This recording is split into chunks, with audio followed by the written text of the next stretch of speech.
Hi hello வணக்கம், welcome back to my channel JS wellness world. இன்றைக்கி Kerala style வெள்ளரிக்கா பச்சடி எப்படி பண்ணுறது தான் இந்த வீடியோவில் நம்ம பார்க்க போகிறோம். பார்க்குறதுக்கு முன்னாடி நம்ம சேனலை சப்ஸ்கிரைப் பண்ணுங்கள். சப்ஸ்கிரைப் பண்ண கையோட பெல் பட்டனை கிளிக் பண்ணிக்கோங்க. அப்போ தான் நான் போடுற வீடியோஸ் உங்களுக்கு ரெகுலராக நோட்டிஃபிகேஷனில் வரும். இதுக்கு தேவையான இன்க்ரீடியன்ஸ் பார்த்துடலாம் வாங்க. நான் குக்கும்பரை சின்ன சின்ன பீஸாக இப்படி கட் பண்ணி வச்சுருக்கேன். ஒரு பேனில் இந்த கட் பண்ணி வச்ச குக்கும்பர் சேர்த்துக்கலாம். கொஞ்சமாக உப்பு போட்டுக்கோங்க.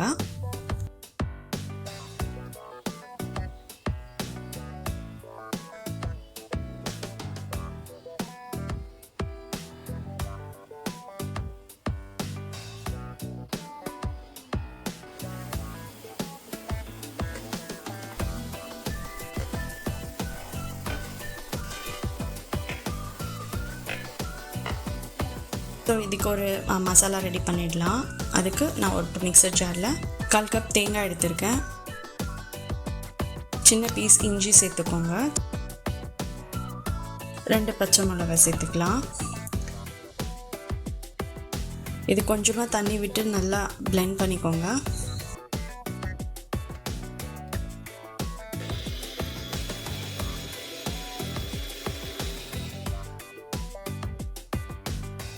வெள்ளரிக்காய் நல்லா வெந்து வந்திருக்கு. இந்த ஸ்டேஜில் பிளெண்ட் பண்ண கோகோனட் பேஸ்ட்டை ஆட் பண்ணிக்கலாம்.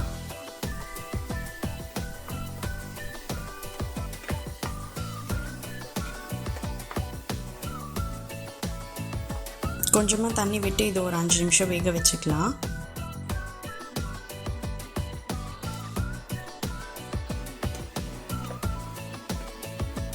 அது நல்லா ரா ஸ்மெல் போகிற வரைக்கும் குக் பண்ணுங்கள்.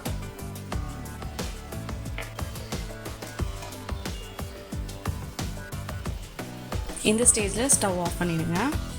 இதுக்கு நான் 1 கப் தயிர் எடுத்திருக்கேன். அதை நல்லா பீட் பண்ணி வச்சுக்கோங்க.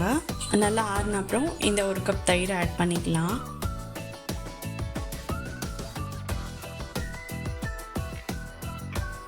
நல்லா மிக்ஸ் பண்ணுங்க.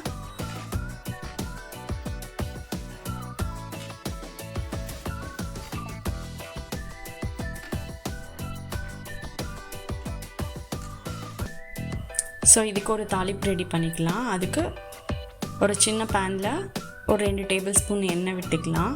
கொஞ்சமாக கடுகு சேர்த்துக்கோங்க. கடுகு பொரிஞ்சதும் கொஞ்சமாக காஞ்ச மிளகாய், கொஞ்சமாக கருவேப்பிலை சேர்த்துக்கலாம்.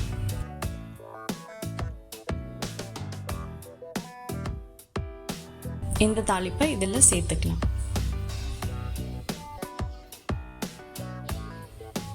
நல்லா மிக்ஸ் பண்ணி விடுங்க.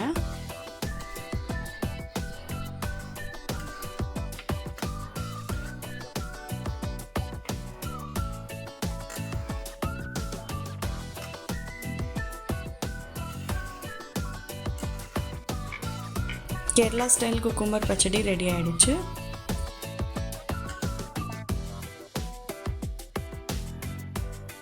தேங்க்யூ ஃபார் வாட்சிங். இன்னொரு வீடியோவில் உங்களை சந்திக்கிறேன்.